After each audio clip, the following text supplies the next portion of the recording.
Epicseven just released its newest update with tons of quality of life, rewards, and changes that I personally didn't expect would come out ever. And with this today, I'll be breaking down everything you missed from the newest reveal. Without further ado though, let's get straight into it.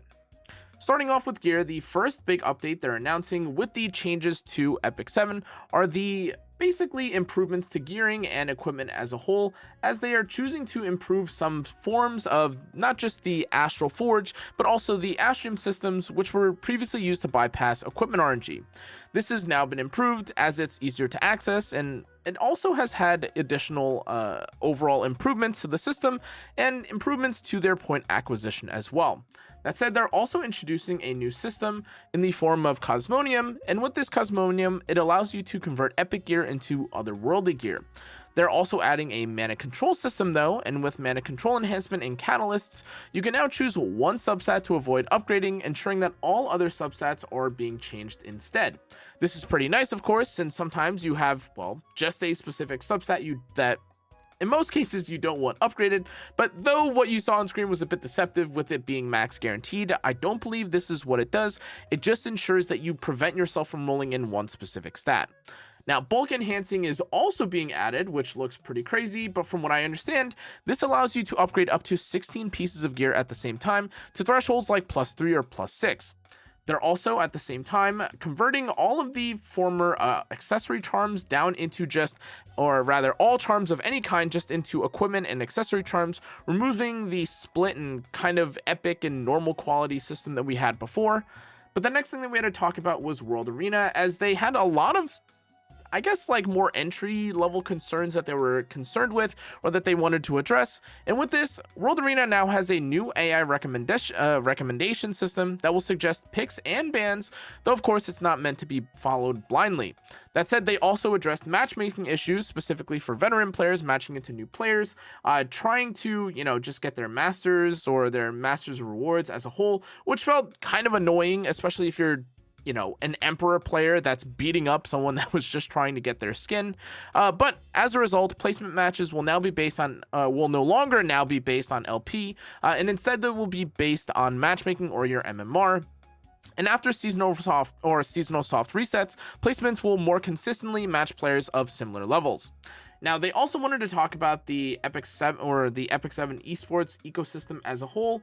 And with this, despite there being a lot of talk about the different esports systems, there wasn't too much that they addressed, aside from the fact that it begins on April 4th, and they are also dropping coupons and a drop event alongside it. Now, that said, they are also introducing a new system, which is Milestone of Radiance, and Milestone of Radiance is effectively just another adventurous path, though you now have different rewards depending on what you decide to go through or what, I guess, stage or tier of completion that you're at.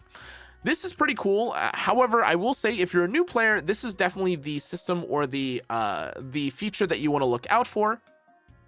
The reason for this being bronze gives you leaves, Powder of Knowledge, and Molagora if you're new. Silver gives you Mana Stones, Epic Modification Gems, Epic Charms, and Summons. Gold gives you 5-star Covenant and Artifact tickets, but Diamond gives you a guaranteed 5-star Moonlight Hero. Now, I lied for a second, as for the Moonlight reward, you don't just get one guaranteed 5-star Moonlight Hero, you can select up to 10, with 3 being, 3 showing up on screen, as you've probably seen in the past, and you could choose one of 3, but you can choose a total of 10, which is absolutely ridiculous. Now, this reward can also vary a bit. It can be a bit RNG, and the rewards can upgrade, as you aren't just limited to something like bronze or silver. It can upgrade from silver to gold, gold to diamond, etc. That said, limited heroes with artifacts will also be included with the Milestone of Radiance reward list, but as a reminder, or as a bit of an interesting point for this, though previous updates have kind of felt really nice and then died off immediately, they've specifically noted that this system is not a one-time update, and it will instead continue expanding, though as a reminder, the Moonlight pool for the summon, from what I understand and from what they posted on YouTube, will only go up to Successor Teiyu, which is still a lot of characters, if I'm being honest. Now, on that note, you also have to, or you should also know that from a new versus veteran player point of view, there are, of course, some concerns about the disparity between the two. But if you're curious about what a new player is defined as, it's any account that is created after January 1st. And while they obviously benefited new players the most, veteran players are also getting rewards through a new currency called Glory Coins. And the Glory Coins for veteran players can be used to buy things from a shop, which, as you can see here, is also pretty nice. They offer up to 20 speed on something like this neck here, with some other stats on some of the other pieces. But you'll also obviously note some of the otherworldly enhancement gear that we talked about earlier from the equipment section. Now, on that note, they also highlighted the special Mystic Summon discount event, which was previously limited, and the fact that now it's coming back. Now, this event was really well received from what I understand from people that were trying to catch up, but it's now permanent, and a newbie Mystic Summon event is also being added with discounted costs. Another Mystic Summon, however, is being added on April 9th for players that aren't newbies, and this will allow you to, of course, have the discounted Mystic pulls, though this will only last for 2 weeks, and it features characters up to Lady of the Scales. That said, in addition to this, in total you will have up to 1,050 Mystic Medals available for the patch upon doing so, or in an attempt to get these pulls, so keep an eye out for that when the update goes live. They've also introduced a new system in the form of an imprint circuit, and the imprint circuit looks a lot like what you've probably expected from something like the normal upgrade tree when you're trying to get base stats. This is pretty cool, and though I am not entirely sure if this will eventually feature things like speed, as this is all that we see at the moment, having additional free stats is always nice. Now, as far as I understand, this works like a progression board where you assign up to 5 characters and grant them additional effects, but this again should work pretty similar to stat nodes or upgrade systems of epicseven in the past, and the currency required for this comes from the Milestone of Radiance. On that note, you can also build 2 boards total, meaning up to 10 heroes can benefit from this effect. But next they wanted to talk about soul rank, and this is a new system unlocked after level 70 where excess account EXP will contribute towards progression. They'll also be reducing the amount of EXP, however, to compensate for accounts that are around level 60, as the EXP required from 60 to 70 is quite high, and they're reducing this by 40%.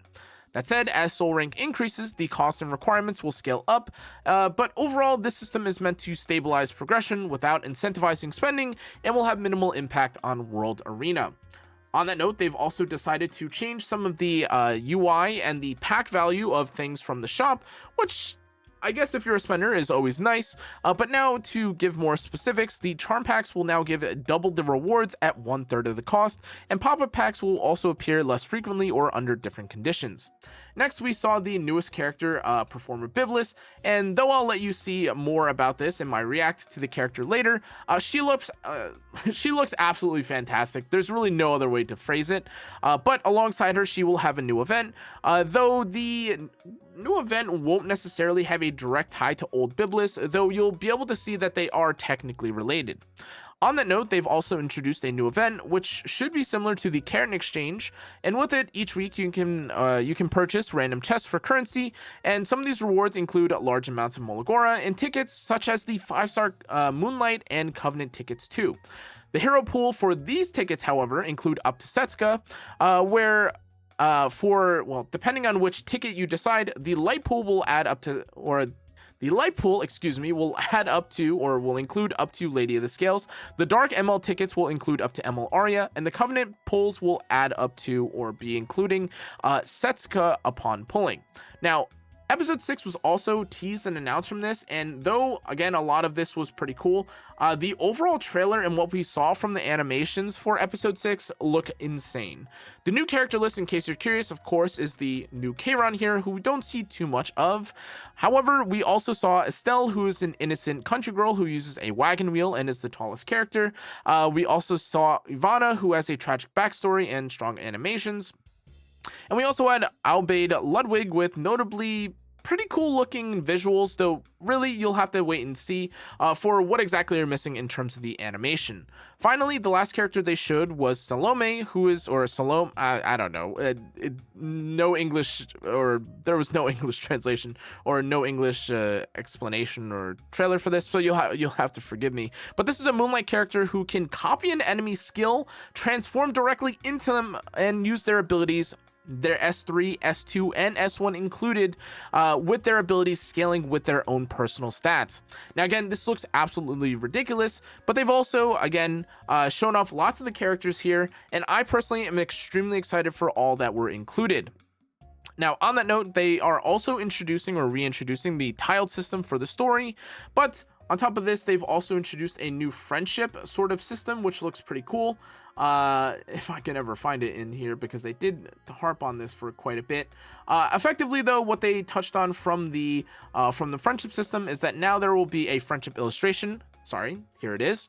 However, in order to unlock this illustration, you need to be level 15, but they will not be giving or I guess old characters illustrations, which makes sense as they'd have like 500 of them. And as a result, after April 23rd, any new hero released will have these friendship illustrations, but prior to that, they will instead increase the Molagora rewards for reaching the new cap of friendship, which is at level 15, which is nice, all things considered. Now, they're also introducing new gift items and faster progression for gifting, and the main thing that they noted was the fact that World Arena will now give you friendship points, which is pretty cool. Now, on top of this, the guild update will also now include copying, which is something that I feel like a lot of players were pretty big fans of from the normal arena. But though they showed all of this, you will not be able to see all the stats of the characters here. And instead, from what I understand, you will only be able to see the HP of characters or I guess your opponents in Guild War, though I don't necessarily know what the value or the importance of this is compared to showing all stats, though again, this is still pretty balanced and a nice thing to add in general. Now, that said, they will also be adding new currency to Guild War, which will allow players to purchase items like mana stones and epic modification gems, which is really nice. But finally, in terms of future content that they're planning on updating or adding, they are looking ahead to add a new game mode called God of Battles Coliseum, which allows players to fight NPCs using World Arena mechanics. Finally, though, they're also adding tons of rewards that will even be starting, as far as I understand, right after stream. And with this, we will be having a 15 leaf, 5 equipment charm, 5 accessory charm, and 5 artifact charm coupon. The coupon redemption code, however, is new_era_gift 0402, which gives you, again, the gifts that I mentioned. As a reminder, though, that's basically everything that we've seen so far, but they do have more plans for the future. Personally, though, I'm a big fan of everything that epicseven has announced, and I can't wait to see everything that they have to reveal. Thanks again for watching, though, guys. I'll see you all in the next one. Stay safe, stay healthy. Good night.